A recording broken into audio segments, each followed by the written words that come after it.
सो अस्सलाम वालेकुम एवरीबॉडी। आज हम स्टार्ट करने जा रहे हैं ह्यूमन फिजियोलॉजी का थर्ड चैप्टर जो है बॉडी फ्लूइड्स एंड सर्कुलेशन। ठीक है, तो सबसे पहले हम देखेंगे कि इसमें कौन कौन सा टॉपिक हमें कवर करना है। So first of all let us deal with that thing. देखो, सबसे पहला टॉपिक जो है दैट इज़ ब्लड। क्या है? ब्लड। और ब्लड के सब टॉपिक्स हैं, एक तो ब्लड, ब्लड ग्रुपिंग एंड कोagulation। तो ये तीन सब टॉपिक्स हैं ब्लड में। उसके बाद है लिम्फ, उसके बाद है circulatory system, double circulation, regulation of cardiac activities and disorders of circulatory system. आपके एनसीईआरटी पे पहले पेज पे दिए गए हैं। ठीक है, नाउ हम इस वीडियो में हम बात करेंगे ब्लड की। ठीक है, now let's start our video. सबसे पहले जो है एनसीईआरटी के आपके पहले पेज पे दी गई है कुछ इन्फॉर्मेशन, वो है कि स्पॉन्ज और सिलेंडरेट सर्कुलेशन कैसे करते हैं। उससे पहले मैं आपको बोलना चाहता हूँ कि जो बेसिक आपको दिमाग में रखना है कि सर्कुलेटरी सिस्टम क्यों होता है। ठीक है, सर्कुलेटरी सिस्टम होता है क्यों? Delivery of oxygen and nutrients and carry away carbon dioxide and excreta. So tissue level पे जो ऑक्सीजन होता है और न्यूट्रिएंट्स होते हैं मेटाबॉलिज्म के लिए, वो प्रोवाइड कराता है सर्कुलेटरी सिस्टम।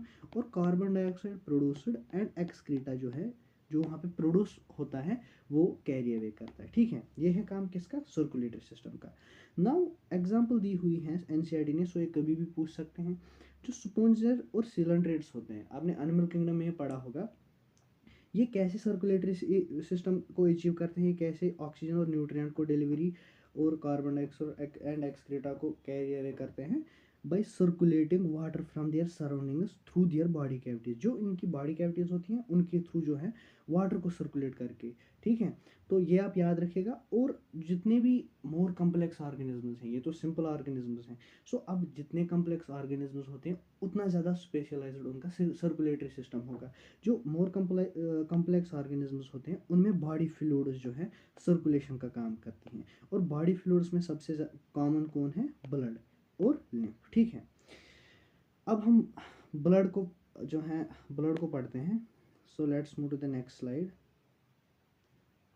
देखो, here we go.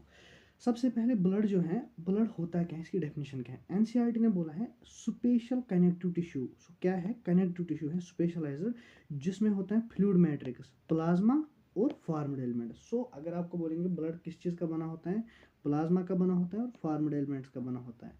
Plasma comprise करता है 50% ऑफ द ब्लड। सो 55% जो ब्लड होगा वो प्लाज्मा होगा, और 45% जो है वो फॉर्म्ड एलिमेंट्स हो गए। फॉर्म्ड एलिमेंट्स हो गए आरबीसी, डब्ल्यूबीसी एंड प्लेटलेट्स। ठीक है, नाउ इस प्लाज्मा को अगर हम फर्दर पढ़े तो 90 टू 92% वाटर का होता है। ठीक है, तो 90 to 92% of the composition of plasma is water. और अदर कंपोनेंट्स क्या होते हैं इसकी? Proteins, minerals, nutrients and clotting factors. ये प्रोटीन्स जो है, proteins comprise up to 6 to 8% of the plasma. So plasma में अगर आपको क्वेश्चन आएगा कि प्लाज्मा में सबसे दो मेन कंपोनेंट्स कौन है, आप बोलोगे वाटर है और प्रोटीन्स हैं। प्रोटीन्स कौन कौन से हैं? Albumin, globulin and fibrinogen. So तीन प्लाज्मा प्रोटीन्स हमने अभी तक देखे। एक का नाम है एल्बुमिन, दूसरे का नाम है ग्लोबुलिन और तीसरे का नाम है फिब्रिनोजन। जैसे एक मूवी थी KGF। ठीक है, उस हिसाब से आप इसको भी रख सकते हो याद, AGF, albumin, globulin and fibrinogen. ठीक है, अब देखो, ये जो एल्बुमिन है इसकी फंक्शन क्या है? ऑस्मोटिक बैलेंस को मेंटेन करना। It helps in the osmotic balance. Globulin जो है, ग्लोबुलिन किस में मदद करता है? डिफेंस मैकेनिज्म में। जो एंटीबॉडीज होती हैं वही होती हैं ग्लोबुलिन। ठीक है, सो डिफेंस मैकेनिज्म में क्या? ग्लोबुलिन। और फिब्रिनोजन जो है, फिब्रिनोजन ब्लड क्लॉटिंग कोagulation में मदद करता है to stop the blood from bleeding. ठीक है, ब्लीडिंग में मदद करता है, ब्लीडिंग को रोकने में। अब देखो भाई, अब जो मिनरल्स होते हैं इसमें, मिनरल्स में कौन कौन है? जो मेन मिनरल्स हैं, sodium, chlorine, chloride ions, magnesium ion, calcium ion और बाइकार्बोनेट आयन। ठीक है, और न्यूट्रिएंट्स में glucose, amino acids and lipids और क्लॉटिंग फैक्टर्स होते हैं। और ये जो क्लॉटिंग फैक्टर्स प्लाज्मा में होते हैं वो इनएक्टिव फॉर्म में होते हैं, वो एक्टिव फॉर्म में नहीं होते। ठीक है, अब इस प्लाज्मा जो है एनसीईआरटी ने बोला है it is straw coloured viscous fluid. ये इसकी डेफिनेशन है। आप समझ लो कि कभी ऐसा भी क्वेश्चन आ सकता है कि प्लाज्मा इज, फिर ऑप्शंस में दिए होंगे 4 ऑप्शन और एक ऑप्शन होगा सिट्रा कलर्ड, सिट्रा के जैसा दिखता है और विस्कस होता है, इसकी विस्कोसिटी होती है। ठीक है, तो ये हो गया हमारा प्लाज्मा। नाउ हम आते हैं फॉर्म्ड एलिमेंट्स पे। फॉर्म्ड एलिमेंट्स हमको पता है कौन कौन है, red blood cells, white blood cells and platelets. Red blood cells are also called erythrocytes, white blood cells are also called leucocytes and platelets are also called thrombocytes. अब देखो यार, ये 45% कंप्राइज करता है ब्लड का। अब देखो इसका काउंट, आरबीसी जो है ये सबसे ज़्यादा होती है, सबसे मोस्ट एबंडेंट सेल्स कौन होती हैं, एरिथ्रोसाइट्स। कितना है इनका काउंट, 5 to 5.5 मिलियन पर मिलीमीटर क्यूब ऑफ ब्लड, ठीक है। सिमिलरली अगर हम ल्यूकोसाइट्स को देखें, ये लीस्ट इन नंबर होती हैं, 6000 to 8000 पर मिलीमीटर क्यूब ऑफ ब्लड, ठीक है।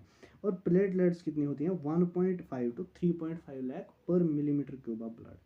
सो ये हो गया हमारा ब्लड का कंपोजिशन और इसका ओवरव्यू, ठीक है। इसके बाद हम पढ़ेंगे एरिथ्रोसाइट्स, ल्यूकोसाइट्स एंड थ्रोम्बोसाइट्स। ये हमारा ब्लड को कंप्लीट करेगा। नाउ आरबीसीज, आरबीसीज क्या है, मोस्ट एबंडेंट, अभी हमने पढ़ा, ठीक है।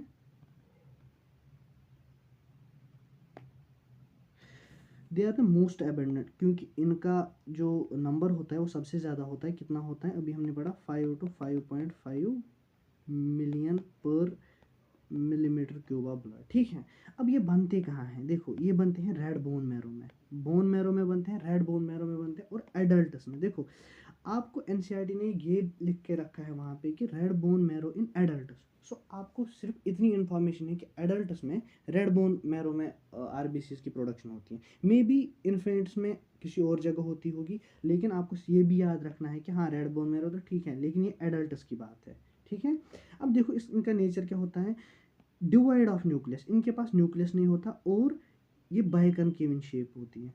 और ये जो है न्यूक्लियस की एब्सेंस और बाइकनकेव शेप इनकी होती हैं, ये होती हैं in most of the mammals, सारे मैमल्स में नहीं, मैक्सिमम ऑफ द मैमल्स जो होते हैं उनमें न्यूक्लियस नहीं होता और बाइकनकेव इनकी शेप होती हैं। और उन मैमल्स में जिनमें ये बाइकनकेव और डिवाइड ऑफ न्यूक्लियस होती है उनमें हम भी आते हैं, ठीक है, ह्यूमंस। सो ह्यूमंस में भी ये क्या होती हैं, बाइकनकेव होती हैं और इसके पास न्यूक्लियस नहीं होता। अब न्यूक्लियस क्यों नहीं होता, क्योंकि इसको जो है जगह चाहिए होती है ज़्यादा हीमोग्लोबिन के लिए, सो दैट ये ज़्यादा से ज़्यादा ऑक्सीजन ट्रांसपोर्ट कर सके। ये रेड होती हैं, इनको आरबीसीज क्यों हमने बोला ये रेड होती हैं, because of iron containing protein complex. Iron containing protein complex होता है जिसका नाम है हीमोग्लोबिन।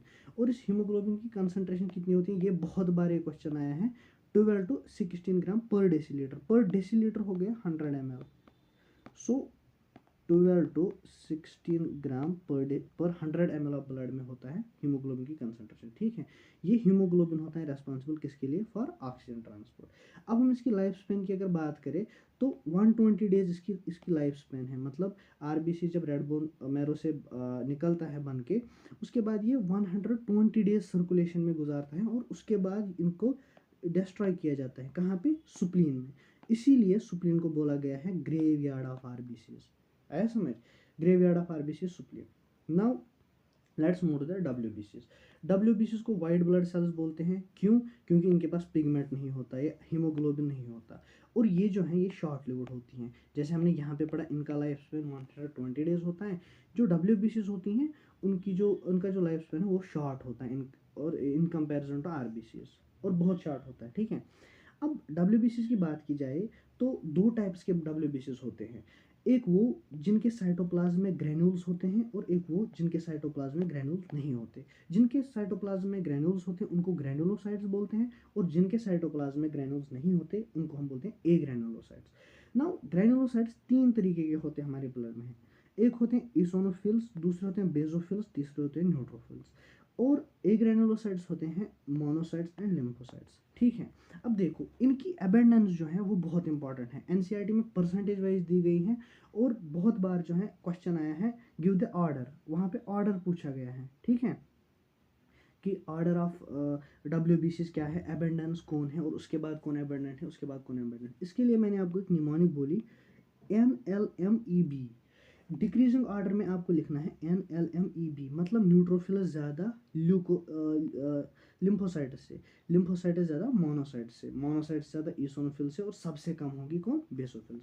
सो एट टू एंड्स क्या होता है, सबसे ज़्यादा होती है न्यूट्रोफिल्स और सबसे कम होती है बेसोफिल्स, ठीक है। अब देखो ये जो न्यूट्रोफिल्स होते हैं ये होते हैं 60 to 65%। उसके बाद कौन है, लिम्फोसाइट्स। लिम्फोसाइट्स होते हैं 20 to 25%। जो मोनोसाइट्स होते हैं वो होते हैं 6 to 8%। ईसोनोफिल्स होते हैं 2 to 3%। और लीस्ट एबंडेंट बेसोफिल्स होते हैं 0.1 to 1%। जब हम फर्स्ट ईयर एमबीबीएस में डीएलसी करते हैं हेमाटोलॉजी में, तो वहाँ पे हमें माइक्रोस्कोप के नीचे हार्डली कोई बेसोफिल दिखती है, ठीक है। तो इसके बाद हम इनकी फंक्शन देखेंगे। जो ईसोनोफिल्स होते हैं, ईसोनोफिल आपको पहले पता है ग्रैनुलोसाइट है। इस फ्लो चार्ट से आपको समझ आएगा कि ग्रैनुलोसाइट, ए ग्रैनुलोसाइट, ग्रैनुलोसाइट में क्या है, ए ग्रैनुलोसाइट में क्या है, ठीक है।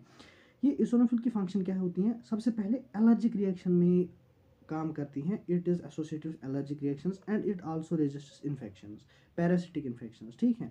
अब बेसोफिल्स की अगर बात करें, they are associated with inflammatory reactions. So eosinophils और बेसोफिल्स में आपको क्या डिफरेंस एक पता है कि ईसोनोफिल्स एलर्जी के साथ एसोसिएटेड होते हैं और बेसोफिल्स इन्फ्लेमेशन के साथ एसोसिएटेड होते हैं। These basophils also secret 3 substances और उनकी निमानिक है H2S, ठीक है। जैसे हाइड्रोजन सल्फाइड है ना H2S, वैसे आपको याद रखना है H2S। H2S क्या हो गया, हिस्टामीन, हिपेरिन एंड सेरोटोनिन।